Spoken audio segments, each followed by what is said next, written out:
সাবেক রাষ্ট্রপতি মোহাম্মদ আব্দুল হামিদ দেশে ফেরা নিয়ে তৈরি হয়েছে রাজনৈতিক অঙ্গনে নানা উত্তেজনা। গ্রেপ্তার না হওয়ার কারণ কি, আসুন জেনে নেই।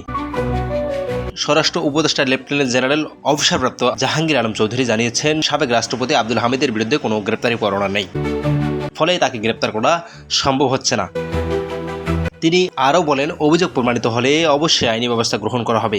সরকারের অবস্থান স্পষ্ট, কেউ অপরাধ না করলে শাস্তি পাবে না। এজন্য প্রতিটি মামলা গভীরভাবে তদন্ত চলছে। জানা গেছে, আব্দুল হামিদ চিকিৎসার জন্য থাইল্যান্ডে গিয়েছিলেন। দেশে ফেরার পরেই বিভিন্ন রাজনৈতিক অঙ্গনে নানা প্রতিক্রিয়া শুরু হয়েছে।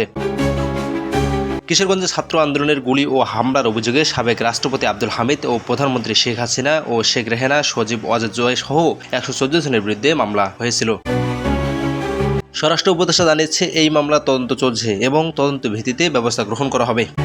দেখা যাক তদন্তে কি বের হয়। সাবেক রাষ্ট্রপতির বিরুদ্ধে যদি অভিযোগ প্রমাণিত হয়, তখনই নতুন পদক্ষেপ নেওয়া হবে বলে জানিয়েছে সরকার।